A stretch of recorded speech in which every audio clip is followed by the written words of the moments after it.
밤새 야근하고 철야하고 일밖에 인생에 없는데 뭔가 앞으로 나아가지 못하는 사람들. No one cares about your career more than you. 커리어에 가장 진심이어야 할 사람은 본인입니다. 왜 맨날 야근하고 왜 맨날 열심히 하는데 잘 안 될까? 설계를 안 하셔서 그렇습니다. 방향성을 정하고 뛰셔야 나아지는데 그냥 뛰고 있는 거거든요. 방향을 정확하게 정하고 설계를 하셔서 가고 싶은 방향으로 가세요. 안녕하세요. 성장을 실험하는 빌더, 성장실험가 원명입니다. 저는 16년간 채용과 인재 육성 분야의 전문성을 가지고 HR 일을 해왔는데요.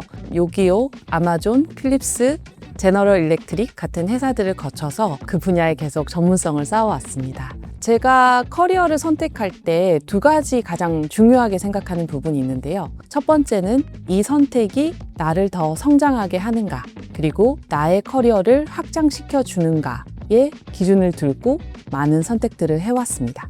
원명 대표님께서 경험하신 커리어 변곡점이 두 가지가 있다고 말씀 주셨는데 그 변곡점에 대해서 좀 듣고 싶습니다.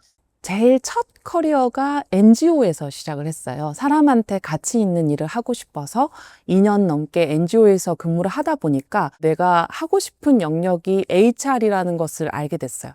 그러면 제일 잘하는 데 가서 배워와야겠다. 그 중에 하나가 싱가포르였습니다. 그때 헤드헌터라는 직업으로 다시 HR 커리어를 시작할 수 있게 됐고요. 그때가 30이 되는 시점이었던 것 같아요. 그래서 30이면 이제 약간 한국에서 조금 안정된 삶을 생각해 봐야 되지 않아? 라고 했는데 그 5도 다른 선택이 많은 각도의 차이를 만들어낸 것 같아요. 제가 그 한 12명 정도 리포팅 라인을 가지고 있던 팀장이었어요. 저희가 인재 육성팀이 없었어요. 그래서 제가 그 팀을 만들어 달라고 말씀을 드렸고 제가 그 팀의 첫 팀원으로 갔었습니다. 그때 사람들이 팀장에서 왜 팀원이라는 선택을 해? 의아하게 생각하셨고 결론적으로 제가 거기서 인재 육성이라는 파트를 배웠기 때문에 나중에 제가 아마존에 가게 됐을 때 저는 채용도 할 수 있고 인재 육성도 할 수 있는 사람이라서 그쪽에서 원하던 프로그램 매니저로 입사를 할 수가 있었거든요. 그래서 저는 항상 성장을 확장시키는 선택들을 해왔기 때문에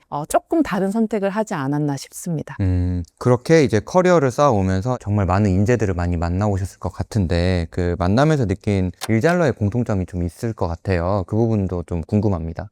아마존 시절이 많이 떠오르는데요. 이유는 제가 그때 굉장히 재밌는 실험을 했었습니다. 면접 1등으로 들어오신 분들이 실제로 핵심 인재일까가 되게 궁금했었어요. 그래서 그거를 좀 데이터화 시켰어요. 면접 점수들도 데이터화 시키고 면접 1등에서 쭉 이렇게 줄을 세워봤거든요. 그걸 제가 5년 정도 트래킹을 해봤어요. 네네. 근데 면접 1등이 한 번도 퍼포먼스 핵심 인재로 구분된 적이 없더라고요. 결국은 키워드는 간절함이었어요. 굉장히 간절한 친구들이 남아서 승진하고 정말 일을 잘한다는 소리 듣고 추가적으로 좀 일잘러의 특징이라고 하면은 되게 자기 성과를 잘 어필해요. 제가 이제 12명 그때 팀원이 있다고 말씀을 드렸잖아요. 가장 탑 퍼포머였던 친구가 했던 거를 기억해 보면은 갑자기 프린트물을 하나 주더라고요. 자기 성과를 그래프로 다 그려왔어요. 그리고 프레젠테이션을 시작하는 거예요. 일잘러들은 이런 식으로 본인의 성과를 정확하게 알릴 줄 아는 사람이다. 한 가지만 더 제가 말씀을 드릴 수 있다면은 투덜이가 되지 말라고 얘기를 드려보고 싶어요. 근데 저도 부끄럽지만 투덜이 시절이 있었습니다. 그렇게 투덜이를 해서 얻은 게 뭐가 있었나로 생각을 해보면 얻은 건 하나도 없어요. 일잘러가 되고 싶다면은 투덜대는 것을 좀 멈추고 그 에너지를 정말로 필요한 것에 쓰는 것이 훨씬 현명한 선택이라는 것을 얘기 드려보고 싶습니다. 말씀하신 것처럼 일잘러 분들은 딱 일을 주어졌을 때 이 일의 의미를 자기가 좀 해석을 좀 하는 것 같아요. 우리가 오늘 얘기하는 커리어 같은 부분에서도 그냥 흘러가는 대로 그냥 뭐 회사 다니고 하는 게 아니라 커리어를 설계한다 이런 부분이 좀 추상적이기도 하거든요. 그 부분에 대해서 좀 말씀을 좀 부탁드립니다. 예시로 설명을 드려보면 9시에 보고서 쓰기 이거는 일을 하는 거고요. 누가 읽을 거지? 이 보고서를 왜 쓰지? 이게 얼마 만에 쓰는 거지? 이런 것들을 생각하고 뭔가 준비를 한 다음에 보고서를 쓰기 시작하는 거는 설계를 하고 시작하는 거거든요. 무더운 여름날에 두 남자가 벽돌을 쌓고 있었어요. 한 사람이 다가가서 물어봅니다. 한 벽돌공한테 지금 뭐 하고 계세요? 근데 한 명은 좀 더워 죽겠는데 안 보여요? 이러면서 짜증내면서 이제 일을 계속 하는 거죠. 그래서 똑같은 질문을 옆에 있는 벽돌공한테 뭐 하고 계세요? 라고 하니까 저는 아름다운 집을 짓고 있는 중입니다. 라고 대답을 했다는 거예요. 이 일에 내가 어떤 의미를 부여하느냐, 또 나의 목적의식이 있느냐에 따라서 똑같은 일도 즐거울 수도 있고 굉장히 짜증나는 일이 될 수 있기 때문에 실제로 지금 어떤 마음으로 벽돌을 쌓고 계신지 이런 것들이 되게 중요하다고 생각합니다. 가장 중요한 거는 내가 선택한 거냐가 되게 중요한 것 같아요.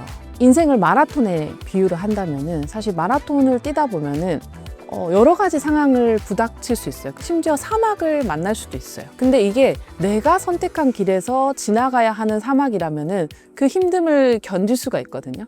똑같은 마라톤을 하시더라도 본인이 선택한 사막을 건너셨으면 좋겠다. 이런 생각을 해봅니다. 커리어를 어떻게 주도적으로 설계하는 방법에 대해서 얘기를 하고 있는데요. 커리어를 내 스스로 주도적으로 설계를 하려면 좀 고려해야 될 점도 있을 것 같아요. 본인의 시간을 한번 파악을 해보셔야 돼요. 제가 권유 드리는 거는 일주일 재배치를 권유를 드려요. 30분 단위로 본인의 하루를 기록하도록 하거든요. 그러면 내가 가고 싶은 목표와 내가 쓸 수 있는 시간의 한계와 그리고 실제로 변경된 일주일 재배치를 해봤을 때 이게 지속 가능한지 그래프로 본다면은 또 본인의 에너지 레벨을 좀 조절하는 방법이 있어요. 하루 중에서 에너지 레벨이 가장 높은 시간이 있거든요. 저는 오전이 되게 높기 때문에 한 8시부터 한 12시까지 가장 중요한 일들을 하거든요. 그래서 일주일 재배치를 할 때 내 에너지 레벨을 고려해가지고 재배치를 하게 되면은 한 주가 지났을 때 제가 처리할 수 있는 부분이나 여러 가지 방향성에서 목표에 다가갈 수 있는 것들이 더 많이 배가가 됐다는 것을 느끼실 수 있을 겁니다. 그런 루틴과 관련된 어떤 비율? 이런 것도 좀 있을까요? 저는 2대 6대 2라는 루틴 비율을 좀 많이 쓰는 편인데요. 2는 이제 미래를 위해서 자기 개발하는 부분들이라면 6은 어쩔 수 없이 현생을 살아야 되기 때문에 현재에 투입하는 시간이고 그리고 나머지 2는 회복을 위한 시간을 배분을 했으면 좋겠다. 저는 이동할 때 오히려 지하철을 많이 타려고 하는 편이거든요.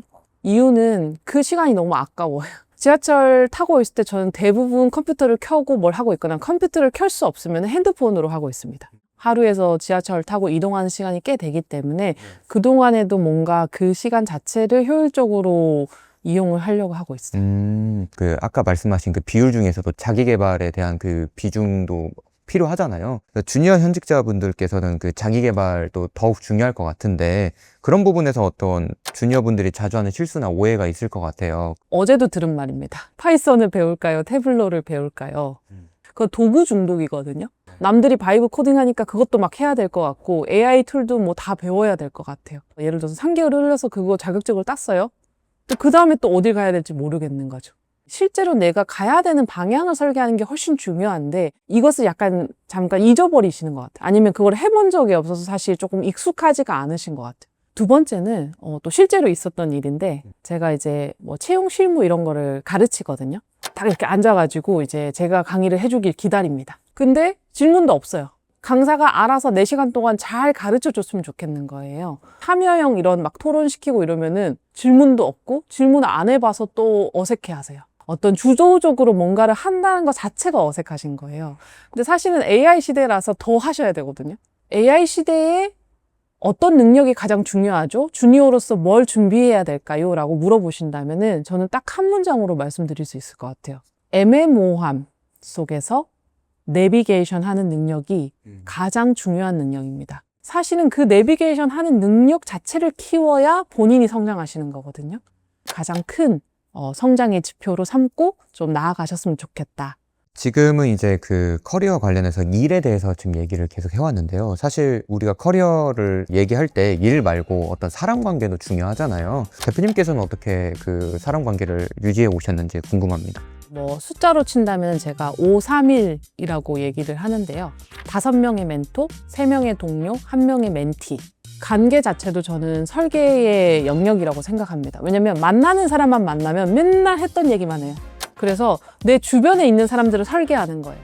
저는 창업하신 분들을 많이 만나고 네. 대표님들을 만나고 그들의 고민이 뭔지, 내가 거기서 어떤 비즈니스를 할 수 있을지 이런 얘기들을 많이 하기 시작했거든요. 유튜브를 본다고 치면 요즘에 그 변화나 트렌드 분야에서 되게 대가라고 불리시는 분들을 많이 보고 있어요. 그 한 번 클릭하면 그 알고리즘이 생성이 되잖아요. 그러면 계속 그런 정보들이 저한테 오거든요. 그래서 저는 의도적으로 그 교류 자체도 내가 원하는 방향으로 좀 가실 필요가 있어요. 맨날 클릭한 것만 클릭하면은 그 세상에서 나오기가 힘들어요. 자동차 입장에서는 출근해서 회사 사람들 말고 친구 말고는 딱히 없거든요.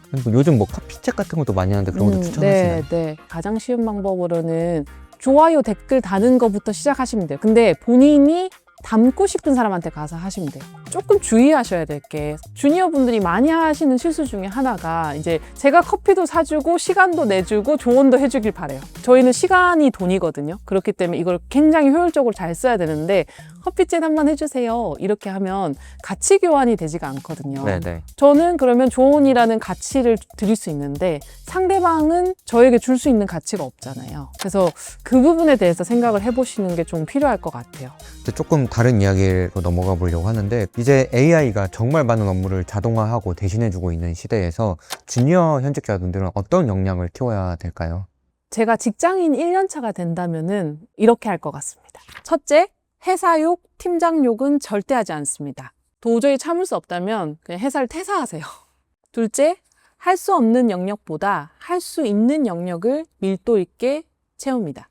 셋째, 회사에서는 충실하게 일하고 개인 커리어는 반드시 따로 설계합니다. 마지막 네 번째, 시야는 늘 넓혀가되 지금 당장 변화할 수 있는 것에 집중할 것 같습니다.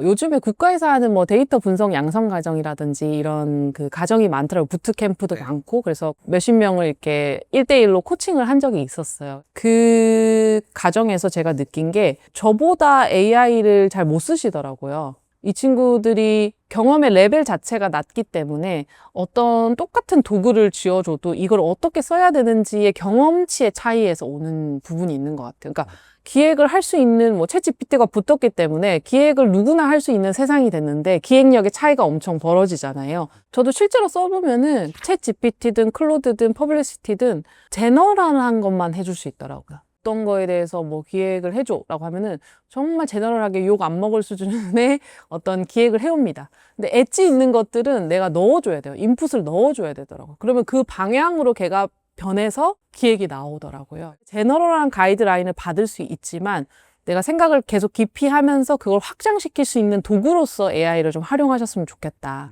본인이 좀 주도권을 가지고 하셨으면 좋겠다. 네, 이렇게 생각합니다. 주니어 현직자분들의 다른 고민 중에 하나가 열심히 일은 계속 하는데 내가 원하는 대로 막 커리어가 안 풀릴 때가 많잖아요. 그럴 때 뭔가 좀 점검할 수 있는 체크리스트가 있다고 들었는데 좀 소개를 해주시면 좋을 것 같아요. 한번 멈추고 같이 체크해 보셔도 너무 좋을 것 같은데요. 첫 번째, 문제를 정확히 정의했는가? 두 번째, 일의 구조를 직접 설계하고 있는가? 세 번째, 시간을 재배치했는가? 네 번째, 결과물이 조직의 목적과 연결되는가? 그러니까 예를 들면은 업무 메일이 맨날 100개가 있으니까 김 대리는 100개를 그냥 수동으로 쳐내는데 아, 이걸 빨리 해야겠다. 이렇게 접근을 하고 박 대리는 이거를 어떻게 자동화 시킬 수 없을까? 이 야근을 줄이고 생산성을 높이려면 이 이메일을 어떤 식으로 접근해야 될까부터 시작하거든요. 그래서 문제를 재정의하는 거예요. 이메일 100개라는 똑같은 상황이 있음에도 불구하고 이 문제를 어떻게 보느냐에 따라서 푸는 방법이 완전히 달라지거든요. 다른 방식으로 이거를 재설계할 것인가? 이메일을 뭐 오전에 처리할 건지 오후에 처리할 건지 시간을 재배치해서 할 수도 있고 어떤 문제 상황에 대해서 실제로 그거를 다시 생각해보고 다시 설계해보는 작업들이 좀 필요할 것 같습니다. 그리고 더불어서 저는 늘 질문을 하거든요. 본인에게 커리어란 건 뭡니까? 본인에게 커리어가 잘 안 풀리는 상태라는 것은 어떤 것을 뜻하는 겁니다. 커리어가 잘 풀렸다면 어떤 게 잘 풀린 겁니까? 그것이 본인에게 왜 중요합니까? 이런 질문들을 스스로 해 나가신다면은 조금 더 뚜렷한 방향을 잡으실 수 있게 됩니다. 그 질문을 스스로에게 먼저 해보시는 게 가장 쉬운 체크리스트 중에 하나일 것 같습니다. 네. 그러면 대표님의 저서 이번에 새로운 책이 나왔잖아요. 그 한번 시청자분들께 소개를 한번 해주시면 좋을 것 같아요. 빌더스 코드는 AI 시대의 커리어 생존 전략에 대해서 쓴 책입니다. 페르소나인 김대리와 박대리의 상황을 예시로 들어서 김대리의 성장기를 쓴 책이기도 한데요. 그 가운데 있어서 어떤 것들을 좀 짚고 가면 좋을지를 썼고요. 주니어 분들을 좀 생각하고 썼었는데 50대, 60대 또는 워킹맘 이런 분들이 북토크 초청을 주셔가지고 요즘은 AI 시대라서 전체 세대의 고민이구나. 그러다 보니까 커리어를 포함한 어떤 일의 재설계들이 필요한 시점이다라고 느껴지는 것 같습니다. 네, 마지막으로 이제 그 에이스 리포트 시청자분들에게 좀 응원의 좀 메시지를 좀 주시면 좋을 것 같아요. 제가 두 가지 조언을 드리고 싶은데요. 첫 번째는 커리어도 근력이 필요합니다. 그래서 오운한 아직까지 유행이잖아요. 오늘의 커리어 완료, 그다음에 오늘의 인생 완료 뭐 이런 식으로 다른 커리어 근력을 기르고 인생의 근력을 기르는 부분에도 신경을 쓰셨으면 좋겠습니다. 두 번째 조언은 오커원을 맨날 해가야 되는 숙제처럼 하면은 되게 재미가 없을 것 같아요. 그래서 이런 여정 자체를 좀 즐기실 수 있었으면 좋겠습니다. 사실 이 힘든 시간들이 여러분의 성장을 만들고 있는 순간이라는 것을 안다면, 그 힘든 시간들이 나를 만들고 있다는 것을 알았다면 더 여정을 조금만 더 즐기셨으면 좋겠다, 이런 얘기하면서 마무리하고 싶습니다.